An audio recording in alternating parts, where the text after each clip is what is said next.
Hi, this is Professor Stugard, and in this video we're going to discuss some infinite limits. So our goals for this video are to first of all make sure we know what an asymptote is, if we don't already know that, and then also we need to understand how we can describe infinite limits in our calculus class. So let's start off with an example. Let's say I have the limit as x approaches 2 of 1 over x minus 2. We should always try direct substitution first, so if I replace every x with that 2, I get 1 over 2 minus 2. My denominator 2 minus 2 is 0, so I get 1 over 0, which is undefined. And again, anytime I divide by 0, that has got to be undefined. And now that we're in calculus class, though, again, these are limits. It's not good enough to just say that my function is undefined. I need to do a little bit better. I need to ask that question, what probably is happening? What should have happened? What does this actually look like? Can I be more descriptive? Can I give a calculus level response to this question? So we can investigate this several ways, but let's start off with looking at a graph of this function, f of x equals 1 over x minus 2.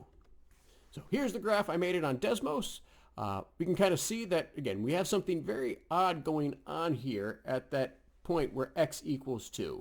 In fact, we have this kind of vertical line, which I made a dashed line, that my function is not able to touch. And that is the definition basically of an asymptote. So this line x equals 2 is a vertical asymptote because this line is going up and down. And an asymptote is a line that approaches a curve but never meets it. So the curve we can see is approaching that line, but it is not actually meeting that line anywhere. Okay, well, as we've talked about before, we need to look at our limits, what happens on either side of this point. So we'll start with my left-hand limit. So I'm picking a point on the left-hand side of my graph, and I want to see, well, what happens as I move closer and closer to that point? Well, you see we're sliding, we're sliding, we're sliding, and then eventually, as we keep going, well, we're kind of shooting down here. We're going all the way down towards negative infinity. So my left-hand limit is negative infinity. Now let's do the same thing. What happens on my right-hand side? So my right-hand limit, as I approach it from values bigger than 2. And again, pay close attention to the notation there, right? My left-hand limit, there's that little negative after the 2. And on my right-hand limit, there's that little plus sign right after the 2.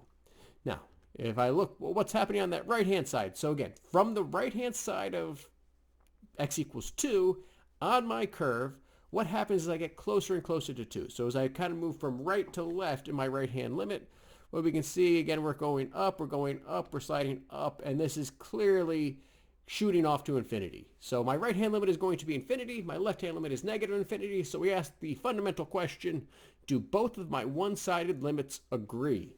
And, well, no. My left-hand limit is going to negative infinity. My right-hand limit is going to positive infinity. Those are two vastly different ideas, which means my limit here does not exist. Now we can use the shorthand D and E as long as our D's look like D's and not O's, because we don't want to say that equals 1. And again, once we look at the two-sided limit, that's where we drop the little minus sign and the plus sign. And so clearly we can see that this limit does not exist. My function is shooting off towards infinity. All right, let's try a new one. Let's look at the limit as x approaches 2 of 1 over the quantity x minus 2 squared. Again, if I plug in 2 where my x's go, I get 2 minus 2 is 0. 0 squared is 0. I still have 1 over 0. I'm getting the same exact value when I do my direct substitution. I know that's undefined. So is the same exact thing happening? Well, let's take a look at the graph. So if I want to graph that y equals 1 over x minus 2 quantity squared, again, I'm using Desmos, this is what it looks like. Now, again, I have that line x equals 2. I have my vertical asymptote. That is exactly the same. Now, if I look at my left-hand limit, though, as I approach on that left-hand side, we can see from the left-hand side, now we are absolutely starting to approach infinity. We're going straight up. So it's shooting off to infinity. When I look at my right-hand side, again, that's shooting off to infinity. So we ask that fundamental question, do both of my one-sided limits agree? And in this case, they do. Both of my limits agree. They're both shooting off to infinity. So the limit as x approaches 2 equals infinity, and this limit does not exist. Wait a second. They're both equal to each other because they're shooting off to infinity, but I'm also saying this limit does not exist. And that's because infinity is not a number. In fact, there is no example of infinity existing anywhere in this universe. We seem to live in a finite universe. Now, again, we're talking about like unbelievably vast amounts of space between objects, and it would take forever to get from one side to the other, but technically our observable universe is finite, despite how enormous it actually is. Also, our universe is supposedly only 13.8 billion years old. That is an unfathomably long time. Your human brain cannot even come close to imagining how big the number 13.8 billion is, but it's still not infinity.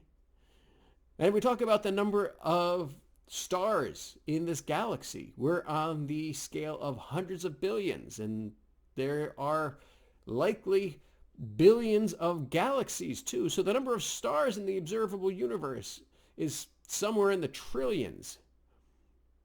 That's not infinity.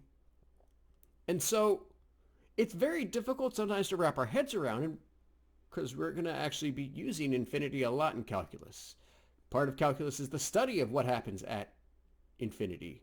But infinity is not a number. Infinity is not a value. Infinity is not anything we can ever reach. Infinity is simply this concept of being able to grow larger without bound.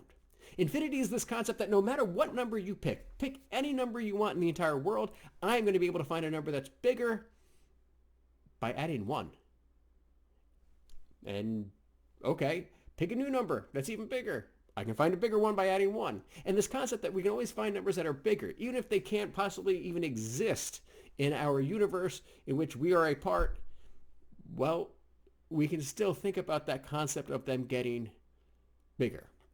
And the idea that a finite creature like us can even start to imagine the infinite is pretty mind-blowing as well. And it also is one of the reasons that people had a very hard time accepting calculus for a while because, well, how? How do these infinities work?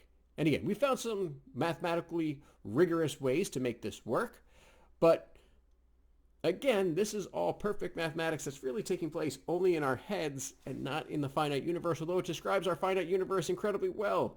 And in fact, calculus describes everything so unreasonably well that it has really just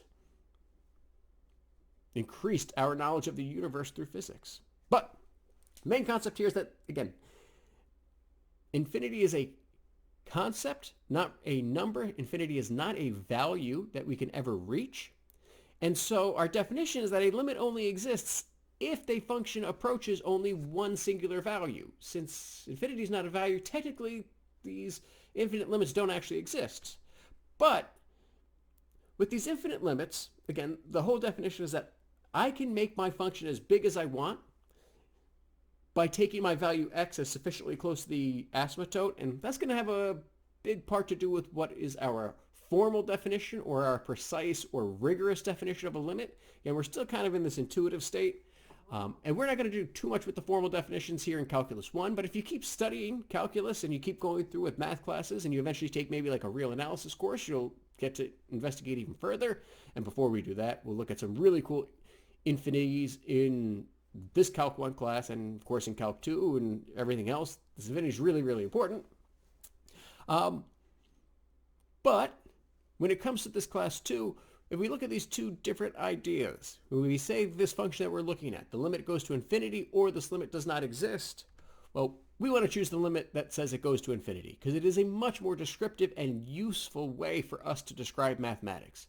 I can write this down and someone has a much better idea of what's going on than if I said it just doesn't exist. So it is the much more useful way for us to describe mathematics. If I write this, then the person who is reading it will know, okay, as x approaches 2, this function is going off to infinity. That means there's an asymptote at 2, and on both sides, they're both shooting off to infinity for me. Similarly, we can have a limit that approaches negative infinity, as long as that left and the right-hand side are both approaching negative infinity. And again, hopefully we can kind of see here that we have an asymptote at x equals -1. Both the left-hand side and the right-hand side are both shooting down to negative infinity. So this function would have a negative infinity for its limit. So we have looked at three different types. We've looked at infinite limits that don't exist. We have looked at infinite limits that are infinite limits, and now negative infinite limits. So can you answer these following questions? First of all, what is an asymptote? When we define asymptote, what does that really mean? Number two, what value is infinity? What's the number that is infinity? Trick question. Also, how do I describe these limits as at our asymptotes? Right? Again, I said that we have those three cases. Can we make sure that we can describe those three cases accurately? All right. That wraps it up for this video on our infinite limits. Hopefully we learned something. If you have questions, please ask. And as always, take care of yourselves.